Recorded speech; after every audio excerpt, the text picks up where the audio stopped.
Now, from CBS 4 News, this is Facing South Florida with Jim DeFede. Good morning, I'm Jim DeFede, and welcome to Facing South Florida. These are sad days. The carnage at Marjorie Stoneman Douglas High School is the latest mass shooting in an ever-growing line of mass shootings. In 1999, 12 students and 1 teacher were killed and shot at Columbine. And it was horrifying because the notion of shooting inside a school was so unthinkable. But since then, we've had Virginia Tech and Sandy Hook and so many more, it's hard to remember. So when 17 are killed here in Parkland, what terrifies us most is how commonplace these shootings have become.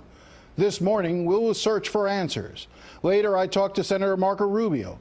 But I sat down yesterday with Broward School Superintendent Robert Runcie, and I asked him what the previous 72 hours have been like.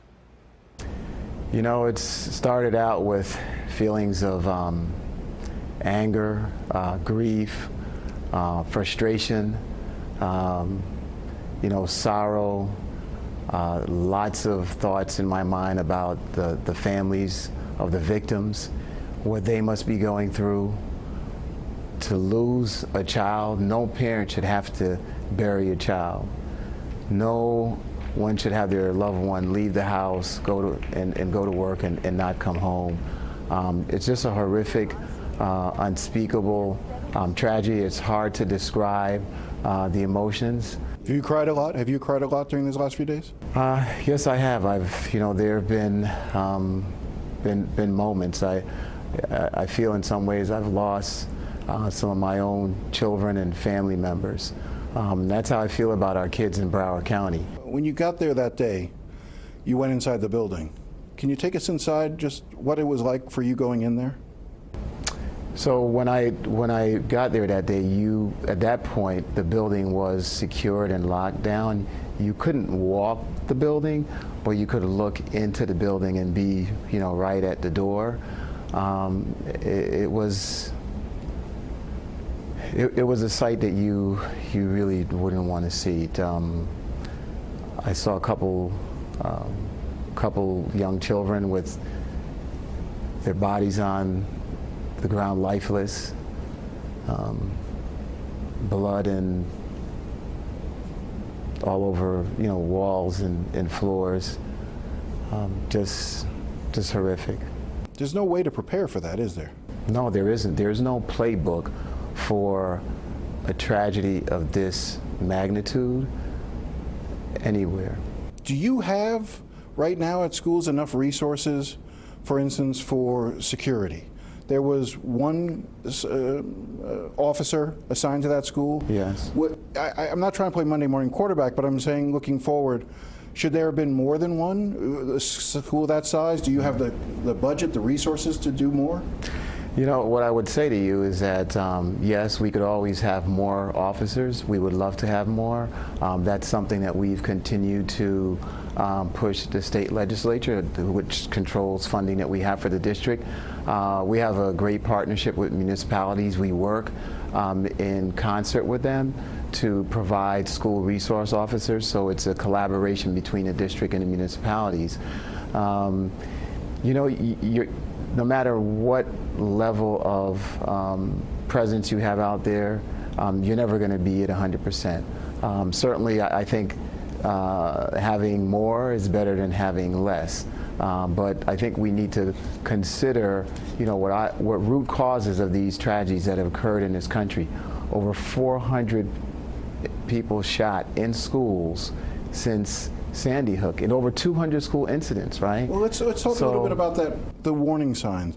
I mean, we now know that the FBI was warned. 30 calls to Broward sheriffs for his home. We're learning about DCF being in contact with this kid and seeing warning signs there. But there also seems to be some signs within the school district that they had. Teachers, I mean, the students almost immediately knew who it was because they almost expected it. Is there, I don't want to use the word failure, but was there a failure for the school district here? And what lessons or what powers do you need going forward that can change this? No, so I will tell you that we monitor the best of our ability information that's out there. We always tell our students, our employees, our community, if you see something or you hear something, let us know. We have anonymous tip lines, and we follow up on everything. So what I would tell you is that we need to provide more comprehensive services that extend beyond the school day into the community for some of our young people. They may have behavior issues, other mental health concerns that transcend the ability of what we are to do as a school district. We can't realistically believe that the school district can be all things to all people. We will certainly try, but these kind of issues extend even beyond the school system. Yes, we need more resources, more counselors, more mental health professionals, family counselors, licensed social workers, and so on.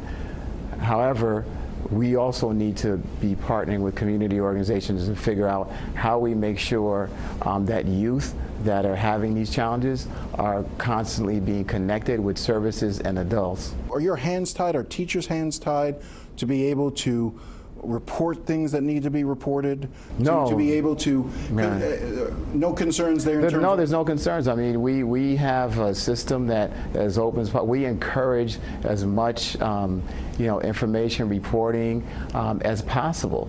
And again, we follow up on all that we can. But if we had no forewarning that something like this would occur, and I can tell you, sitting here, Superintendent. Well, you knew, you didn't know about the incident that day, but he was expelled. He had brought a gun previously to school. There was warnings about him not being allowed on campus with a backpack, and he was expelled. So was that an issue of once he's expelled, he's beyond your reach? Well, let me just say that the details of the student record, I can't actually really discuss that in any detail because of federal FERPA laws. But shouldn't we be able to at some point?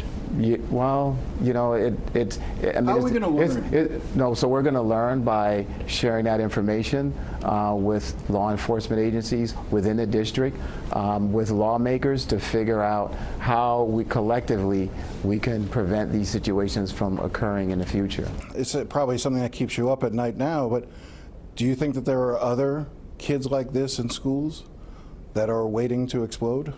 This is probably a national problem. It's not unique to you. No, and so we have to recognize that we do not make the kind of investment that we need to make in this country in mental health services, in supports for our students and teachers in our classrooms. And I'll go back to the whole funding issue. Yeah, at some point it does come down to money. In Florida, we're at $7,400 per student. You've got states like Massachusetts and New York, they're like $18,000 to $20,000 per student. That's woefully inadequate to get the level of resources that we need. I believe we do an outstanding job with the resources that we have in Broward County and trying to meet the needs of our students. We also provide a substantial amount of training, and I can tell you one of the themes that I've heard from our law enforcement over and over again was how well our teachers and staff responded. Oh, I think they were heroes, and I don't think there's any doubt about that. And many of those students were very brave as well. Mr. Superintendent, I know these are trying days, difficult days. I thank you very much for your time. Thank you, Jim. Still ahead, Florida Senator Marco Rubio.